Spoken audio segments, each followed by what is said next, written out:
የዕለት እንጀራችንን ዕለት ዕለት ስጠን ይላል። እንዴት ደስ የሚል የሚያሳርፍ ቃል መሰላችሁ። ነፍስ ደስ ይላታል ስጋ እየደከመ ሲሄድ። ኃይለኛው እሱ ነው ጨፍልቆ የሚይዛት። ትሁት እንዳትሆን፣ መንፈሳዊ ነገር እንዳትሰራ፣ መንፈሳዊ ነገር እንዳታነብ፣ ወደ መንፈሳዊ ቦታ እንዳትሄድ፣ ስለዛኛው ዓለም እንዳታስብ ጨፍልቆ የሚይዛት ስጋ ነው። እሱ መድከም አለበት፣ መቀጥቀጥ አለበት። አንዱ ማድከሚያው ጾም ነው። ህጋዊ አድርገውት ህግ እየጣሱ ግን ማንም የማይናገራቸው እንደውም ትራፊክ ፖሊሱ ያሳልፋቸዋል እናንተን ወደ ዳር አድርጎ ማለት ነው። ህግ የማይገዛቸው አካላት አሉ ማለት ነው። ቅዱሳንም እዚህ ደረጃ ሲደርሱ አይጾሙም፣ ከህግ በላይ ነው የሚሆኑ። ለምንድን ነው የምንጾመው የሚለውን ለማንሳት ፈልጌ ነው። እሾህ ሊሆን ይችላል። አሁን ጣታችን ውስጥ የሆነ እሾህ ጥፍራችን ውስጥ ገብቶ በጣም እንደሚጠዘጥዘን ማለት ነው እስከሚነቀልለት ይቸኩላል። ወሬኛ ሰውም ያን ወሬ እስከሚናገር ድረስ ያቅበጠብጠዋል። እንደው በመነኮሳት ታሪክ አንድ የበቃ መነኩሴ ሁለት ገበያ መሃል ተገኝቶ ሁለት ሰዎች ይከራከራሉ። ሽጥልኝ፣ አይ በዚህን ዋጋ ነው የምሸጠው፣ አልሸጥም። በዚህ ዋጋ ሽጥልኝ፣ የለም በዚህ ዋጋ ነው የምሸጠው። ከት ብሎ ሳቀ መነኩሴው ማለት ነው። እንዴ አንተ ደግሞ ምን ያስቃል አለው ከጎኑ ያለ። እነዚህ ሁለት ሰዎች አያቸው።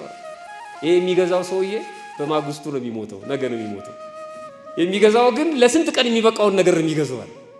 ይከራከራል። የዕለቱን አይደለም እሱ የዓመት ነው የሚፈልገው፣ ግን በማግስቱ ሟሽ ነው አለ።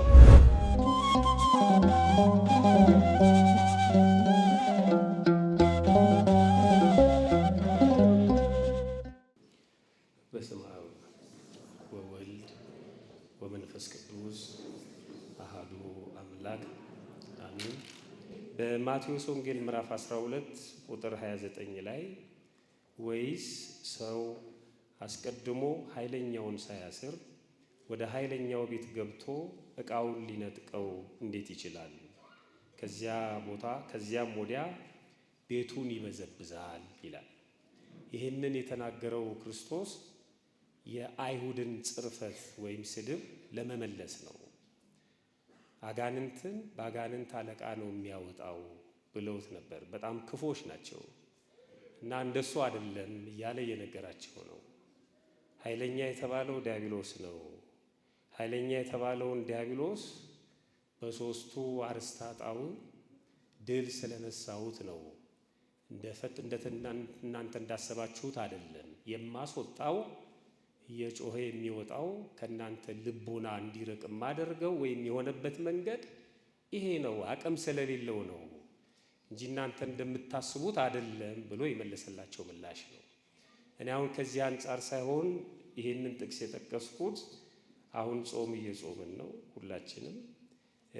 ይሄ ጾም 5 የተለያዩ ስያሜዎች አሉት።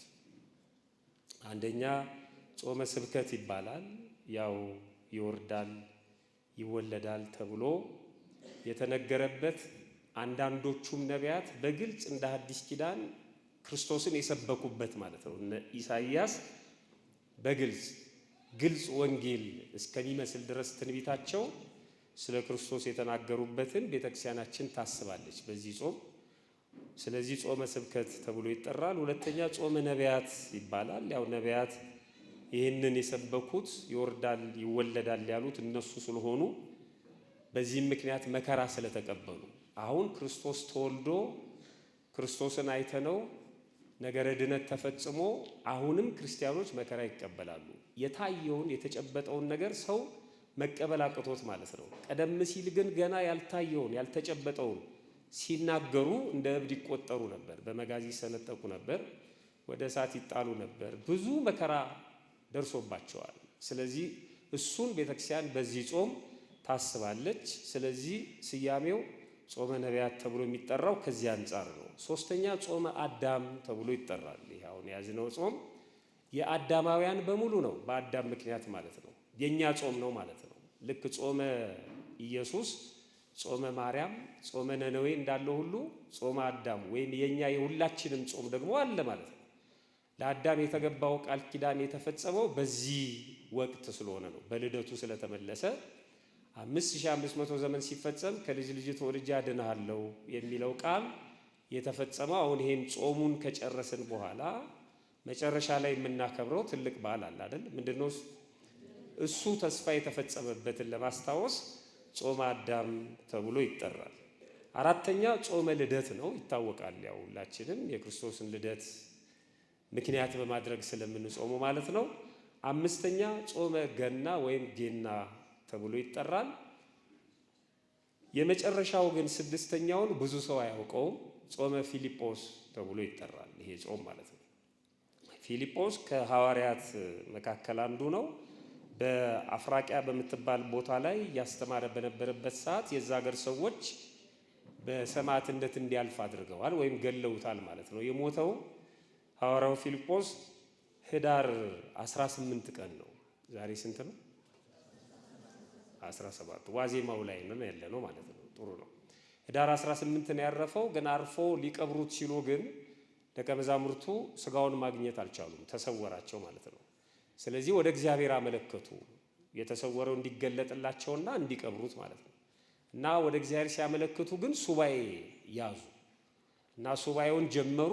ሱባኤውን ጀምረው ግን በሶስተኛው ቀን ስጋውን አገኙና ቀበሩት። ሱባኤው ግን መቋረጥ የለበትም አሉ።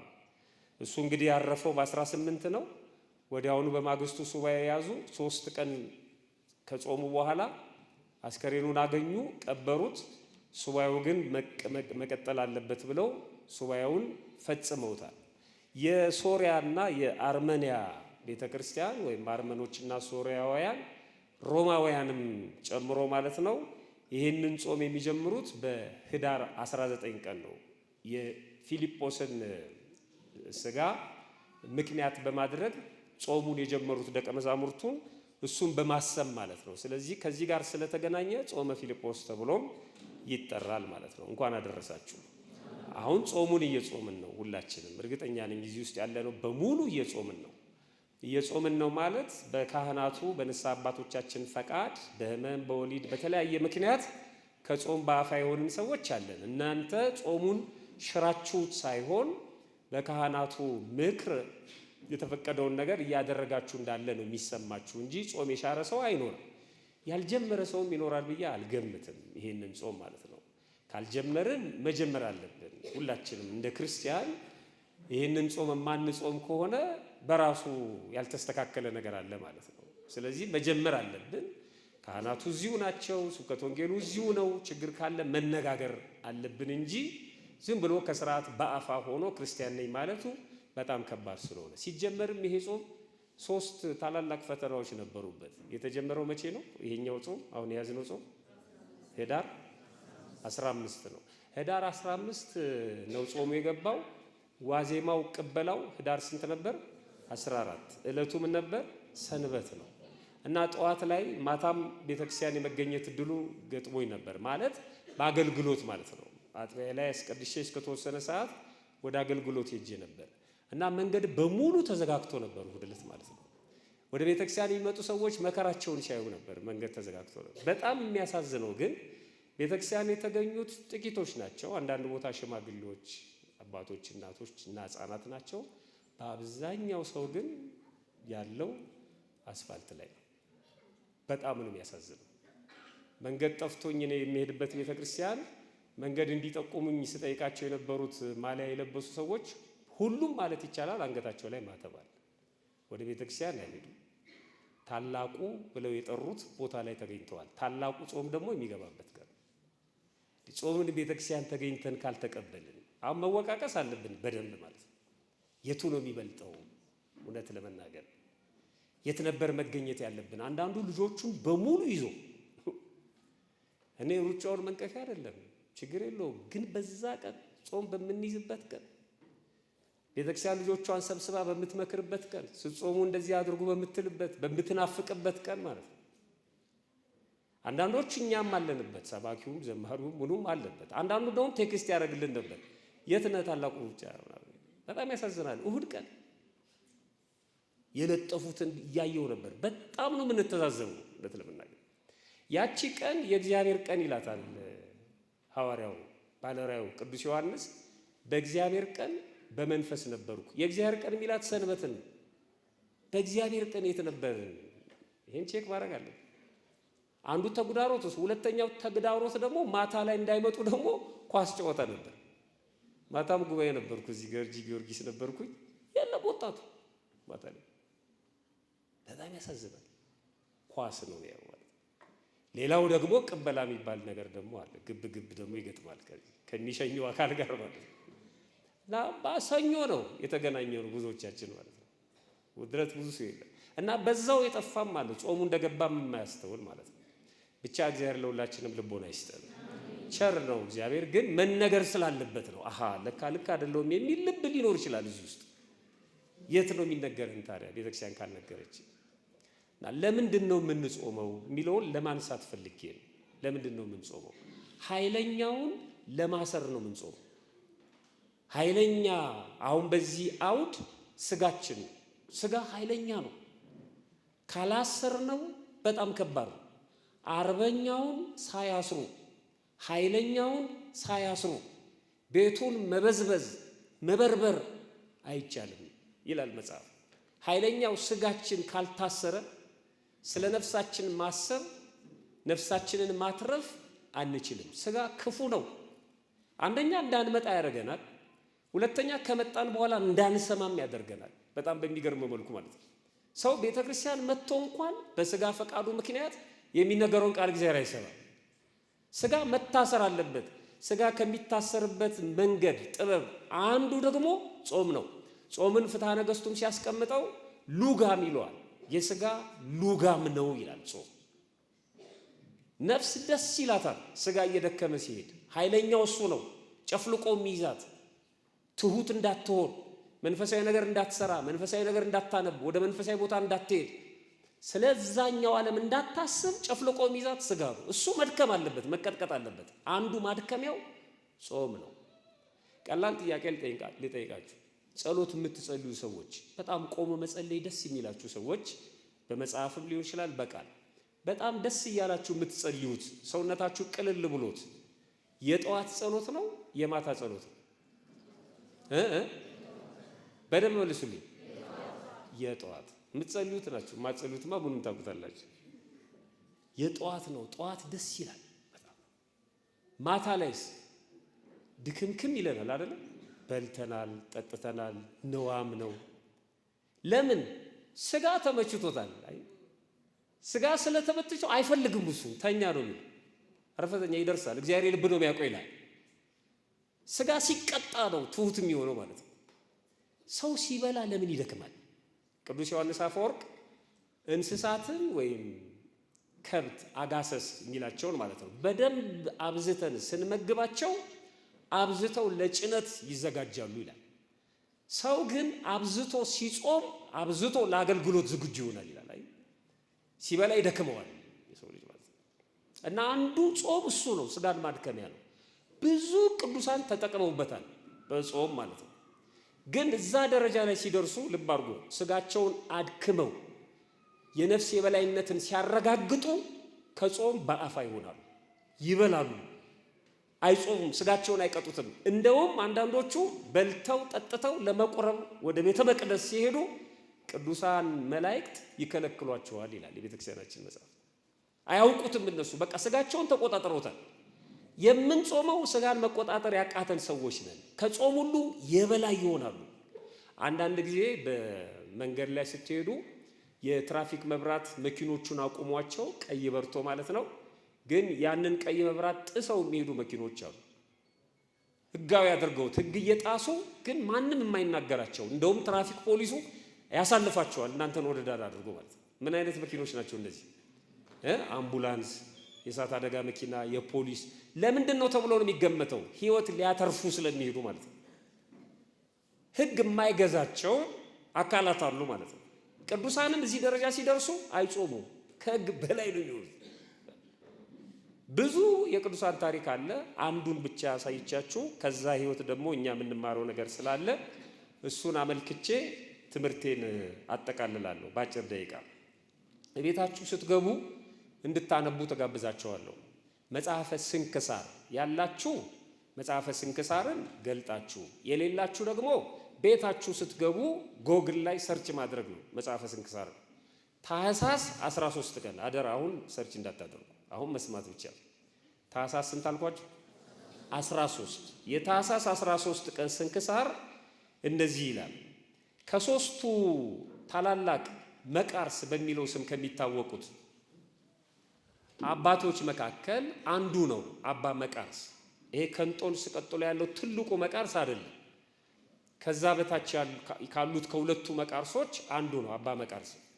ገና በሕፃንነቱ ይላል ቅዱሳት መጻሕፍትን ሁሉ ተማረ ይላል። ከልጅነቱ ጀምሮ ማለት ነው። ልጆቻቸውን ወደ ቤተክርስቲያን መላክ፣ ልጆቻቸውን ወደ ሰንበት ትምህርት ቤት መላክ፣ የአብነት ትምህርት እንዲማሩ ማድረግ እጅግ በጣም ጥቅም አለው እና በሕፃንነቱ ወላጆቹ አምጥተውት ከሕፃንነቱ ጀምሮ ማለት ነው ቅዱሳት መጻሕፍትን እየተማረ እያጠና አደገ። መርምሮ ማለት ነው። መርምሮ ሲጨርስ 3 ዋና ዋና ነገሮችን አወቀ ይላል። ስንት ነገሮችን አወቀ? 3 ዋና ዋና ነገሮችን። ብዙ መጽሐፍ ያነበበ ጀግና የሚመስለው ሰው አለ። ስንት መጽሐፍ አንብበሃል እስካሁን? 400 ይላል። ምንም ቁጥሩ ዋጋ የለው። አንድም ቢሆን ያነበብከው መረዳት ነው። ከዚህ መጽሐፍ ምን አገኘው የሚለውን አንድ መጽሐፍ ሲጨርሱ ያንን በነጭ ወረቀት መጽሐፍ ምንድን ነው ያገኘሁት? ያን ያገኛችሁትን ነገር እዛ መጽሐፍ ውስጥ ማስቀመጥ፣ ወደሚቀጥለው መጽሐፍ ደግሞ መሸጋገር ያስፈልጋል። ሳንረዳው ወደሚቀጥለው ማለፍ የለብንም። እሱ ሁሉንም መጽሐፍ አንብቦ 3 ዋና ዋና ነገሮችን አወቀ። ዛሬም እኛ ይሄንን ነው የምታሳውቀን ቤተክርስቲያን። መጽሐፍትን ብናነብ እንዲህ አይነት ሰፊ ጉባኤ ተዘጋጅቶ ብንማር እነዚህን ነገሮች ነው የምታሳውቀን። እሱ ያገኛቸው 3 ነገሮች፣ አንደኛ ይሄ ዓለም በሙሉ እንደሚያልፍ አወቀ። ዓለም ያልፋል አያልፍም? ዓለም ማለት ይሄ ሰማይና መሬቱ ዛፉ ቅጠሉ አይደለም፣ ኑሮው ነው፣ ህይወቱ፣ ሽልማቱ። ይሄ ከፍና ዝቅ የምንባባልበት ህይወት ማለት ነው። አንዱ አንዱን የሚያሳድድበት፣ የሚያፈናቅልበት፣ የኔ የገሌ ዘር ምናምን የሚልበት፣ ይሄ የምንንጠባረርበት በሙሉ ያልፋል። የሰበሰብነው በሙሉ ያልፋል። ሁሉም ያልፋል። ታናሽነት የለም፣ ታላቅነት የለም፣ በዳይ የለም፣ ተበዳይ የለም። ጠቅልሎ ያሳልፈዋል። ማንም የሚመካበት ነገር አይኖርም። ያልፋል። ዝም ብሎ ደግሞ አይደለም። ሁለተኛ ዓለም ማለፉ ብቻ ሳይሆን በኃጢአተኞች ላይ እንደሚፈረድባቸው አወቀ። ኃጢአተኞችን ክርስቶስ እናንተ ርጉማን ይላቸዋል። ከዚህ ይሰውረን አምላካችን። በሆነ እናንተ ርጉማን አላውቃችሁም ከዚህ ሂዱ ይላቸዋል። የአዲስ ኪዳን መተርጉማን ፈጥሯቸው የለ እንዴ? እንዴት አላውቋቸውም ይላቸዋል። ፈጠርኳችሁ ካድኳችሁ ነው የሚላቸው ይላል። ፈጥሬያችኋለሁ ግን የኔ ስላልሆናችሁ አላውቃችሁም። መፍጠሩን አይደለም የሚክደው፣ በተፈጠሩበት ዓላማ አለመቆየታቸው ነው አይደል? እናቶችና አባቶች እኮ ልጅ አይደለም ይላሉ። ልጅ አይደለም ማለት እኮ በሕግ ዘንድ ልጅ ነው፣ በባዮሎጂ ማለት ነው። ልጅ አይደለም ማለት እኔን አልመሰልከኝም ነው፣ በቃ አንተን ማስተናግድበት ልብ የለኝም ነው። ከባድ ቃል ነው። በኃጢአተኞች ይፈርዳል።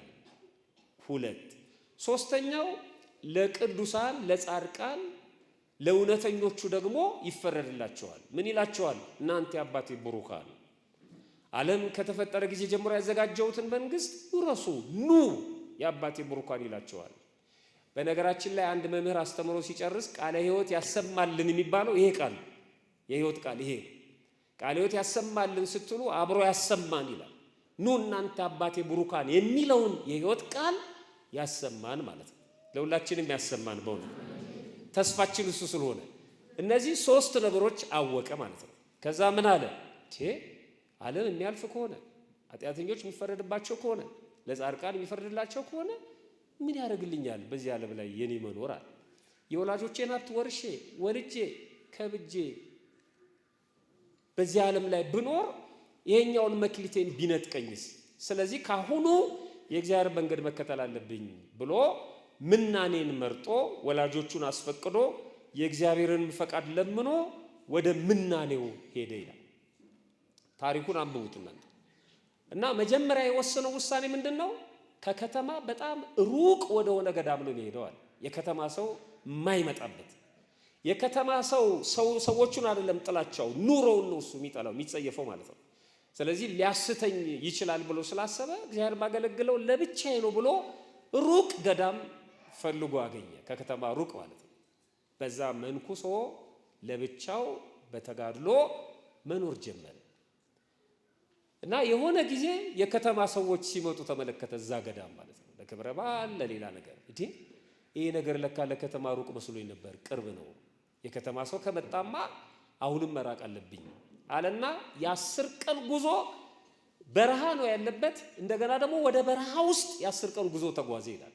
ሰው ሽሽት ማለት ነው። ሰው መጣ ነገር መጣ ብሏል አንድ ትልቅ አባት ማለት ነው። ብቻውን እየኖረ ውሻ አየ። ብዙ ዓመት ከቆየ በኋላ አሃ ውሻ መጣ ሰው መጣ ማለት ነው አለ። ትንሽ ቆይቶ ሰው መጣ። ከዛ ሰው መጣ ነገር መጣ ብሎ ባቱን ለቆ ሄደ ይባላል። እና በጣም ከባድ ነው አንዳንድ ጊዜ ማለት ነው። ሰው ለሰው መድኃኒቱ እንደሆነ ሁሉ ደግሞ አጥፊውም ነውና ጥንቃቄም ያስፈልጋል። ስለዚህ መሸሽ አለብኝ አለና ወጣ። አንዳንድ ሰዎች እውነት ለመናገር ወደ ገዳም ይሄዱና በጣም ጥሩ አባት ጥሩ እማሆይ ወይም ጥሩ ዲያቆን ያገኙና ይመክሩታል። አይዞ በርታ፣ ችግር ካለ አግዛለሁ፣ ስልክ ቁጥሬ ይሄ ነው፣ ትምህርትን ጠንከር፣ አገልግሎትን አይደለም የሚሉት። ሲመክሩት ማለት ምንድነው የሚሉት?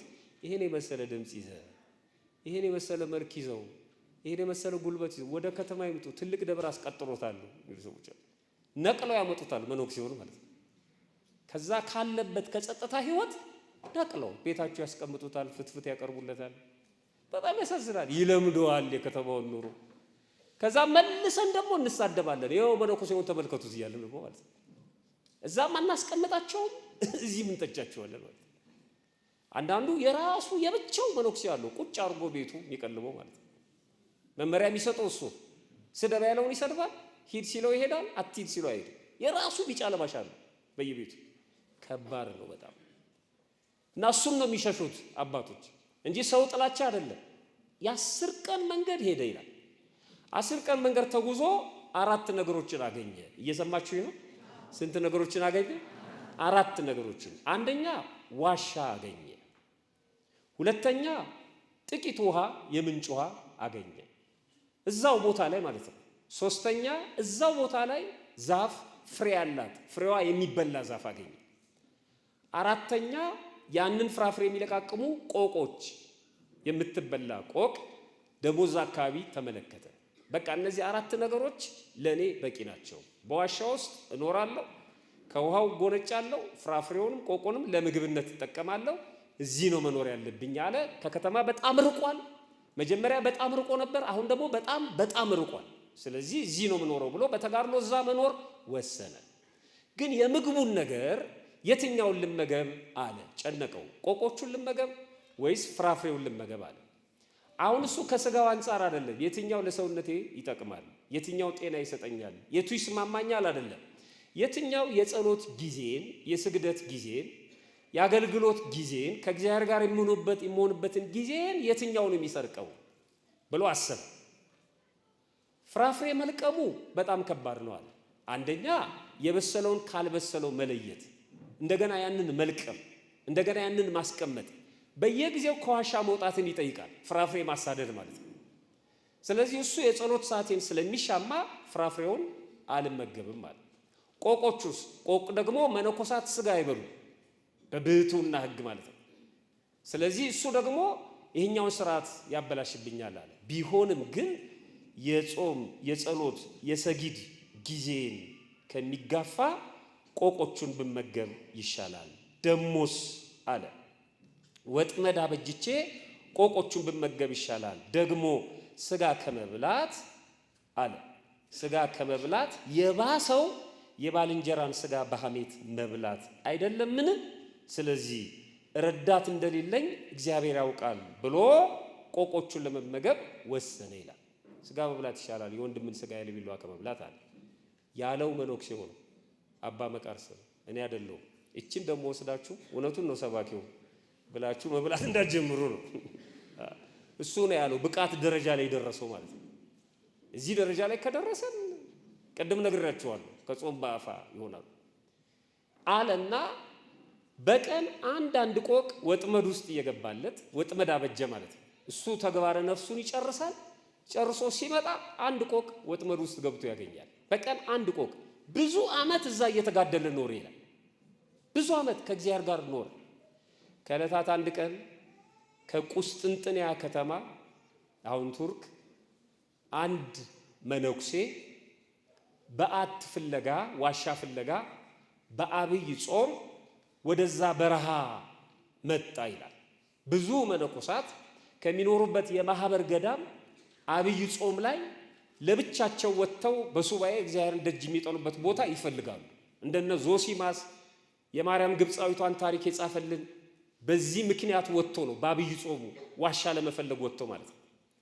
ስለዚህ የብዙ ቅዱሳን ታሪክ የተገኘው በዚህ ምክንያት ነው። ሱባኤ ለመያዝ ይሄዳሉ። ኢትዮጵያውያንም እንደዚህ ያደርጋሉ። ለሱባኤ ወደ ገዳም የምንሄደው ለዚህ ነው፣ ከመንደራችን ወጥተን ማለት ነው። መነኮሳቱም እንኳን በህብረት ከሚኖሩበት ይወጣሉ ለብቻቸው ማለት ነው። ይሄ መነኩሴ ከቁስጥንጥንያ መጣ፣ ዋሻ እየፈለገ ነው። ልክ መጥቶ እዛ ቦታ ላይ ሲደርስ አባ እንጦንስ የተጠመደችውን አንድ ቆቅ ይዞ ወደ ዋሻ ሲገባ አየው። ቆቅ ይዞ ወደ ዋሻ ሲገባ በርቀት በደንብ ተመለከተው፣ ደነገጠ። ይሄ ሰው መነኩሴ ነው፣ ለብቻው በብህቱና ነው የሚኖረው። እንዴት ቆቅ ይመገባል? እንዴት ስጋ ይመገባል አለ። መነኩሴ ስጋ ይበላል። እንዴት ባህታዊ ሆኖ ብቻውን እየኖረ እንዴት ስጋ ይበላል ብሎ ጨነቀው። ይሄንንማ ለሊቀ ጳጳሱ መናገር አለብኝ ብሎ ተመልሶ ወደ ቁስጥንጥንያ ሮጠ ይላል። ምን ሊፈልግ ነበር የመጣው? ዋሻ ለመፈለግ ነበር የመጣው። ቶውሱ ዋሻ መፈለጉን ሱባኤው ወሬ ለመንገር ተመልሶ ወደ ከተማ ሄደ። ምን ይላሉ ኢትዮጵያውያን? በቀስት የተወጋ ሰው ቀስቱ እስከሚነቀልለት ድረስ ይቸኩላል። በጣም ከባድ ነው። ለነገሩ ተወግተን ስለማናቅ አይሰማንም።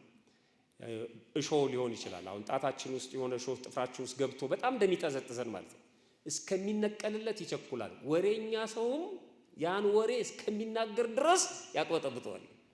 አጋጥሟችሁ ያቅም? እያስቀደሳችሁ የት ነህ? ቅዳሴ ላይ ነኝ። የሆነ ነገር ልነግርህ ነበር።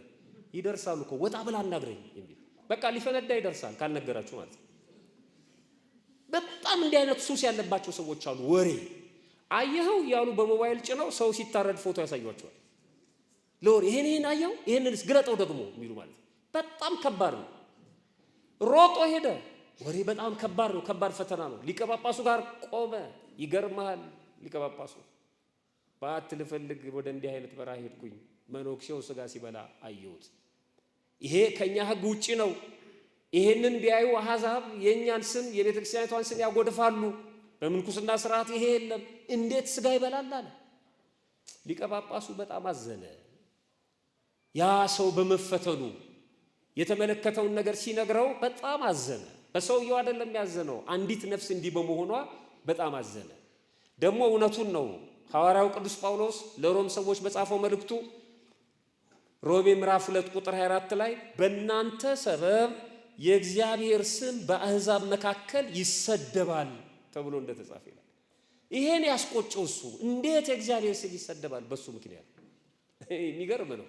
ይሄ መነኩሴ እንዲህ ተቆርቆሮ ያን ሰው አንዲት ቆቅ በላ ብሎ እንዲህ ከጮኸ ዛሬ ቢመጣስ ይሄ መነኩሴ ማለት ነው እና ወደ 4 ኪሎ አካባቢ ቢያይ ማለት ነው ምን የሚሆን ይመስላችኋል?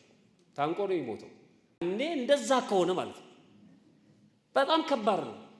ሊቀ ጳጳሱ አይተውሃል አለ። አዎ በጣም ጥሩ። እኔ ደግሞ ማረጋገጥ ስላለብኝ አንድ መነኩሴ ካንተ ጋር አብሮ ሄዶ አረጋግጦ እንዲመጣ እፈልጋለሁ አለው። እሺ አለ።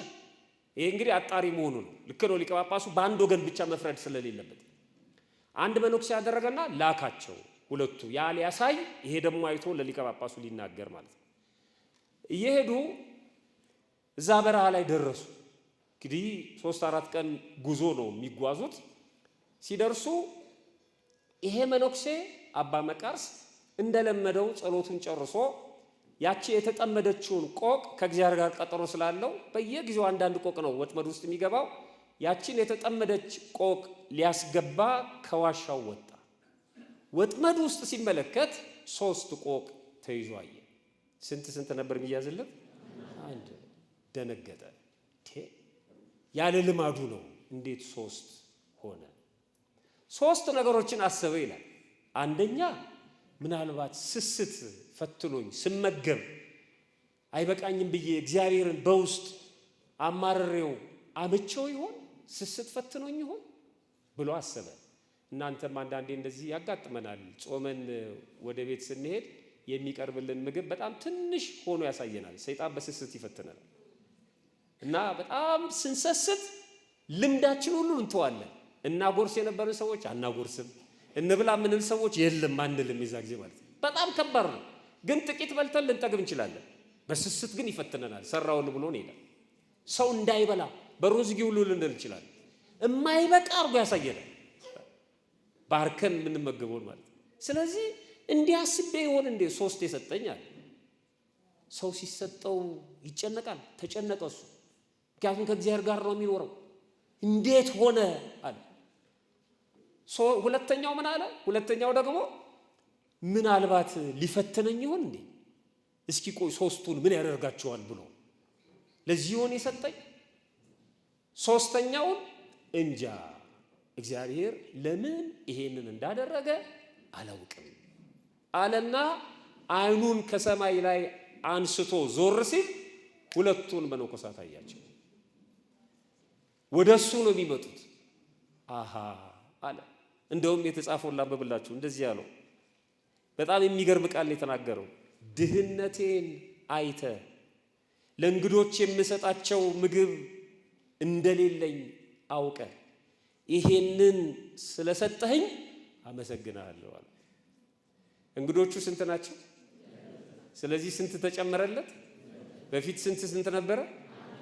እናንተ ስትለምኑ ጸሎት ላይ አባታችን ነው የሚለው ጸሎት ላይ እንጀራችንን ስጠን የሚለው የምን እንጀራ ነው የምትሉት? እስቲ በሉት። የዕለት እንጀራችንን አምናችሁ ነው የምትሉት? ግን ብዙ ሰው አይመስለኝም። የ50 ዓመት ያጠራቅማል። ምን ማለት ነው?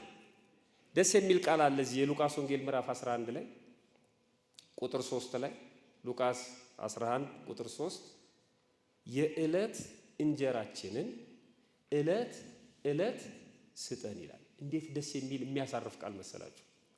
እስኪ አብረን በለው። የዕለት በሉ፣ በደንብ በሉት። የዕለት እንጀራችንን ዕለት ዕለት ስጠን። ምን ማለት ነው? የዕለት ማለት የምንበላውን ማለት ነው።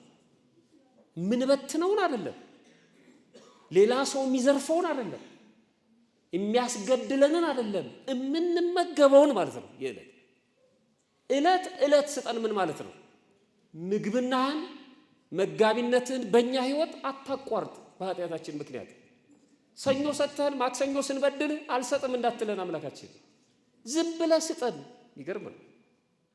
የሚሻግተውን አይደለም፣ ምን ሰበሰቡን አይደለም፣ ምን በላውን ስጠን። ብዙ ሰው የማይበላውን ሰብስቦ የማይኖርበትን ቤት ሰርቶ የማይበላውን ሰብስቦ እንደው በመነኮሳት ታሪክ አንድ የበቃ መነኩሴ 2 ገበያ መሃል ተገኝቶ 2 ሰዎች ይከራከራሉ። ሽጥልኝ፣ አይ በዚህን ዋጋ ነው የምሸጠው፣ አልሸጥም። በዚህ ዋጋ ሽጥልኝ፣ የለም በዚህ ዋጋ ነው የምሸጠው። ከት ብሎ ሳቀ መነኩሴው ማለት ነው። እንዴ አንተ ደግሞ ምን ያስቃል አለው ከጎኑ ያለ። እነዚህ 2 ሰዎች አያቸው። ይሄ የሚገዛው ሰውዬ በማግስቱ ነው የሚሞተው፣ ነገ ነው የሚሞተው። የሚገዛው ግን ለስንት ቀን የሚበቃውን ነገር የሚገዛዋል። ይከራከራል።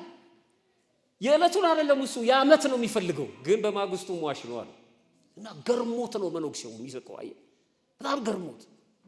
ብዙዎቻችን እንደዚህ ልንሆን እንችላለን። የምጠቀምበትን ፈጣሪ አደራህን የኔ ብቻ የሆነውን የሰው እንባ እንዳይገባ እኔ ጋር የማልበላው ምበትነው ትቼ የሚሄደው ምን ያደርግልኛል? ይሄ ማለት አትቆጥቡ ማለት አይደለም። ይሄ ማለት አትሰብስቡ ማለት አይደለም። አትስገብገቡ ለማለት ነው። ሰው ገድሎ እስከ መውረስ ድረስ የሚያደርስ ነገር የለም። ምን መገበውን የምጠቀምበትን ስጠኝ።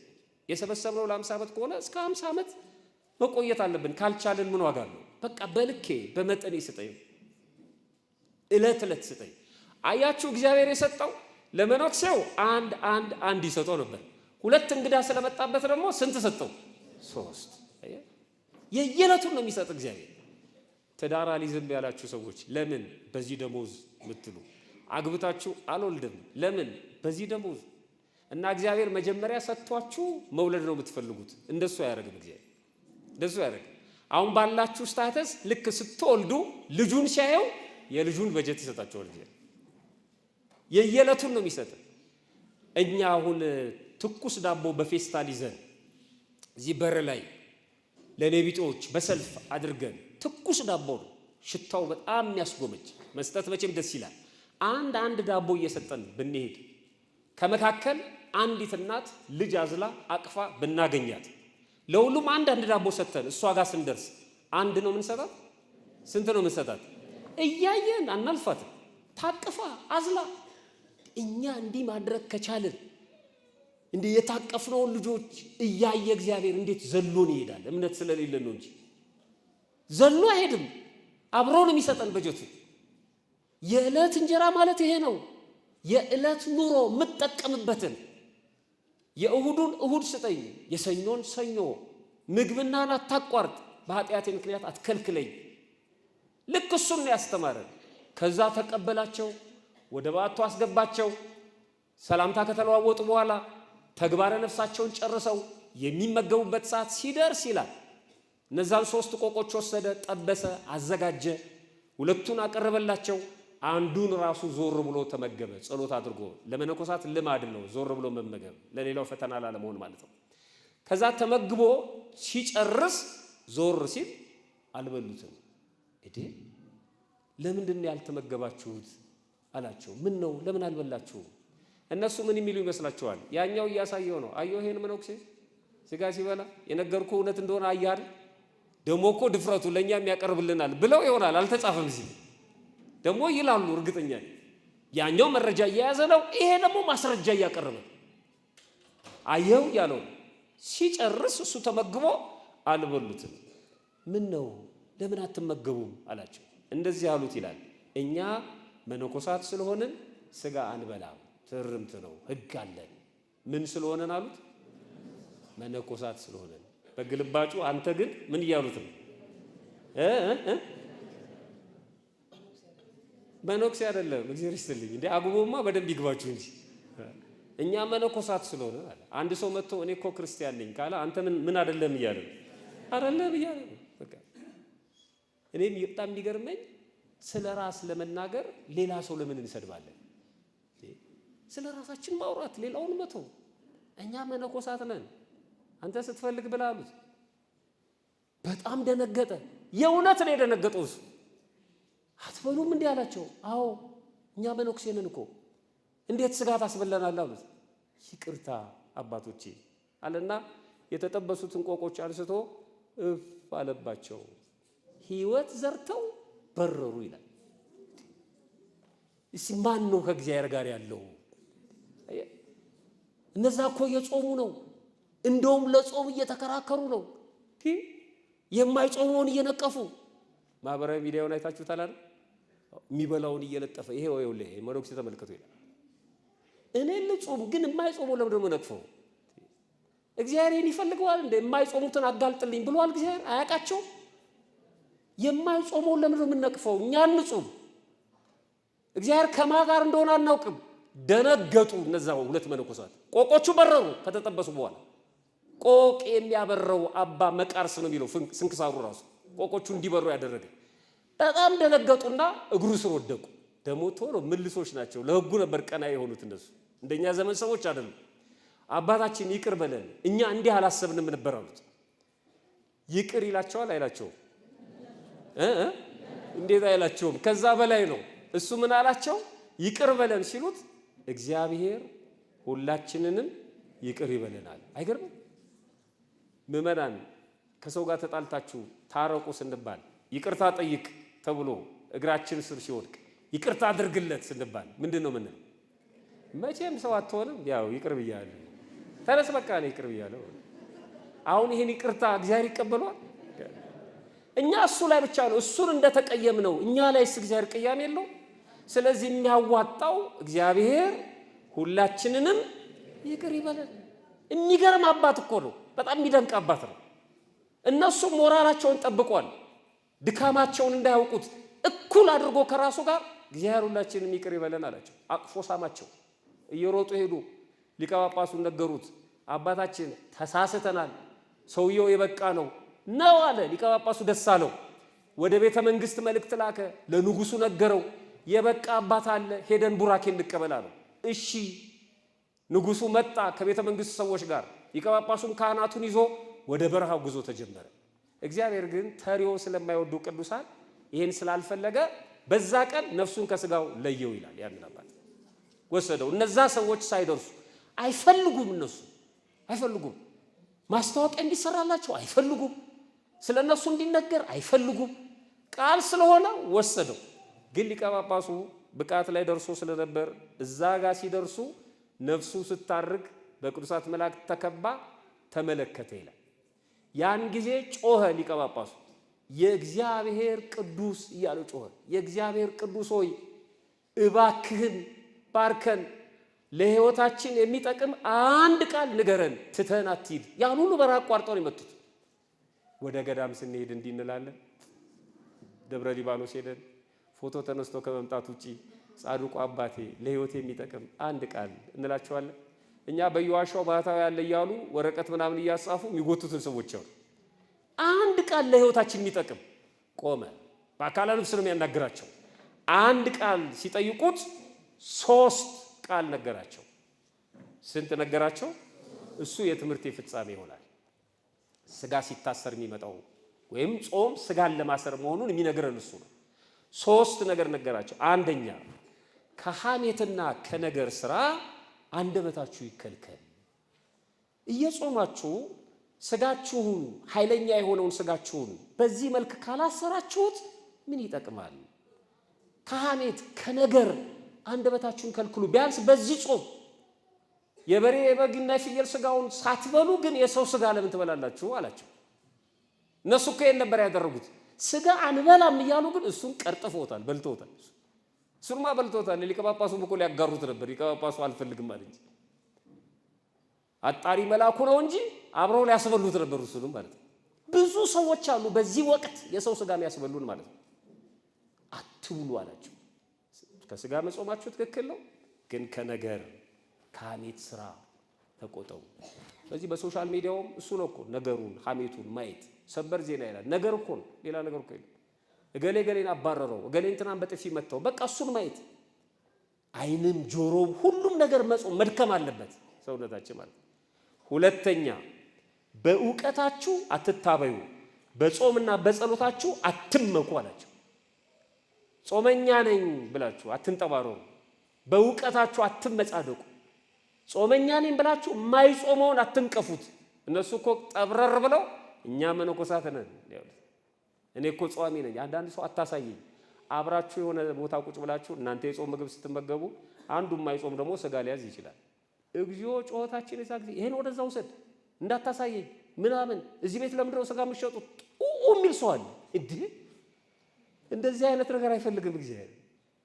ሌላው የፈሪሳዊ ጠባይ ማለት ነው። በፍጹም እኔ ሲሸተኛ ያመኛል የሚሉ ሰዎች አሉ።